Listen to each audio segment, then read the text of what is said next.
साथियों, एक व्यक्ति अपने मन से बहुत हताश और निराश रहता था।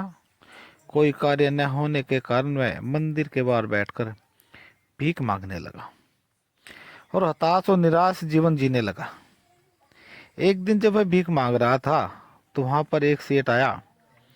सेठ को देखकर सोचता है कि बड़ा व्यक्ति है, अधिक भीख देगा। वह सेठ जी से भीख मांगने लगा। भिखारी को देखकर सेठ ने कहा, तुम हमेशा मांगते ही रहते हो, किसी को कुछ देते भी हो या नहीं? यह सुनकर भिखारी बोला, मेरी इतनी औकात नहीं मैं किसी को कुछ दे पाऊं, मेरे पास देने के लिए कुछ नहीं है।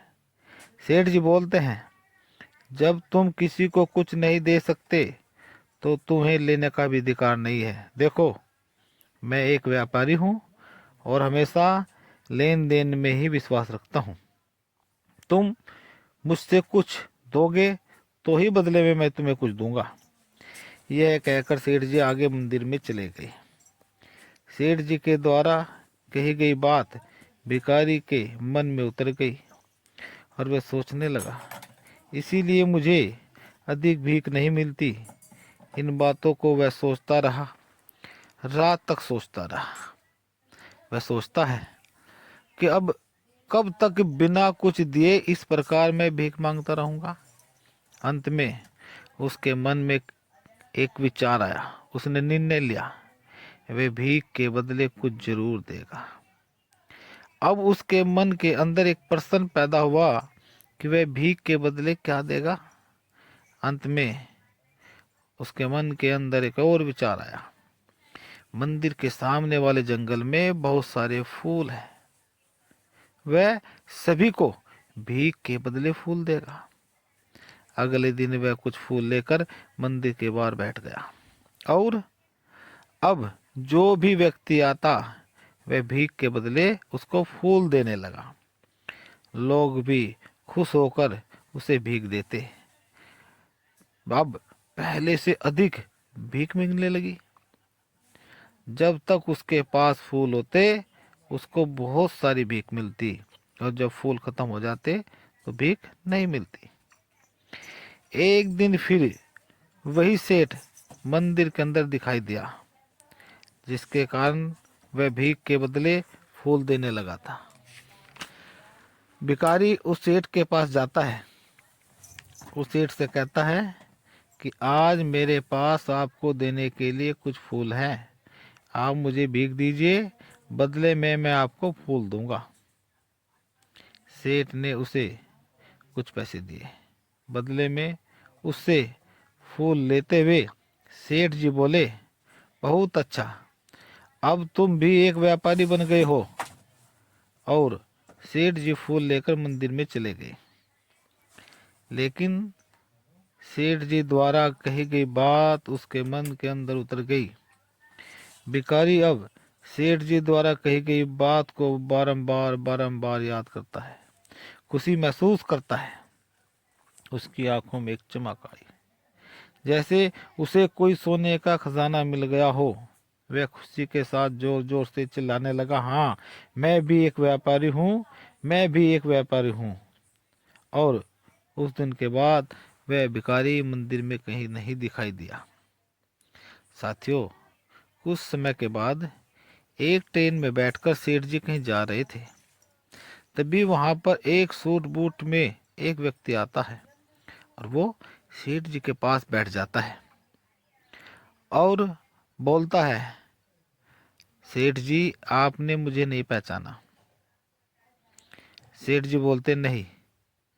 वह व्यक्ति बोलता है, आज हम तीसरी बार मिल रहे हैं। सेठ जी बोले, हम पहले 2 बार कब मिले? वह व्यक्ति थोड़ा मुस्कुराता और बोलता है, मैं वही भिखारी हूँ जिससे आपने पहली बार मुलाकात में मुझे क्या करना चाहिए ये समझाया था। दूसरी मुलाकात में बताया था कि मैं कौन हूँ। सेठ जी मुस्कुराते हैं और कहते हैं, हाँ, मुझे याद आया। तुम वही भिखारी हो जिसको मैंने पहली मुलाकात में भीख देने से मना कर दिया था और दूसरी बार तुमसे फूल लिए थे। सेठ जी कहते हैं, लेकिन अब तुम क्या करते हो और इतने सूट बूट में कहाँ पर जा रहे हो? वह व्यक्ति कहता है, अब मैं फूलों का एक व्यापारी हूँ और इसी सिलसिले में मैं एक शहर से दूसरे शहर जाता रहता हूँ। वह व्यक्ति कहता है, आपने मुझे पहली मुलाकात में प्रकृति का वह पहला नियम बताया था कि हम जब भी कुछ अपने पास चाहते हैं तो उसके लिए हमें कुछ देना होगा, यानी कि यही लेन देन का नियम है। लेकिन मैं यह नहीं समझ पाया कि लोग मुझे इतनी ज्यादा भीख क्यों दे रहे हैं। सेठ जी, आपके द्वारा बताए गए रास्ते के अनुसार जब मैंने भीख के बदले कुछ देना शुरू किया तो लोग बाग मुझे भिखारी नहीं एक व्यापारी समझने लगे। लोग भीख के बदले फूल लेके जाते थे और इसीलिए वो मुझे एक छोटा व्यापारी समझते थे।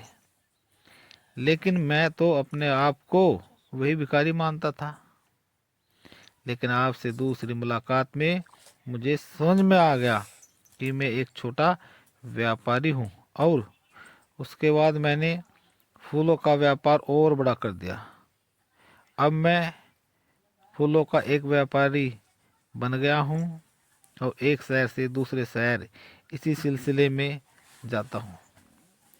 साथियों, दोनों व्यक्ति बातें करते रहे और अपने अपने शहर की ओर चले गए।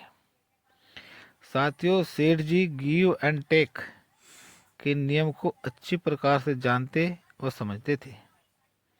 सभी व्यापारी इस नियम को भली प्रकार से जानते व समझते हैं। यही नियम सेठ जी ने भिखारी को समझाया और उसने पूरे मन से अपनी सोच को बदला और उसका जीवन बदल गया।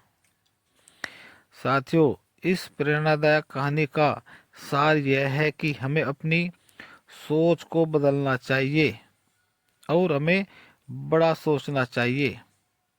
साथियों, सफल व्यक्ति कुछ अलग नहीं करते, वे हर काम को अलग ढंग से करते हैं। साथियों, बड़ा सोचो और एक बड़े व्यक्ति बन जाओ। यही सोच का जादू है। इस चैनल को लाइक कीजिए, सब्सक्राइब कीजिए।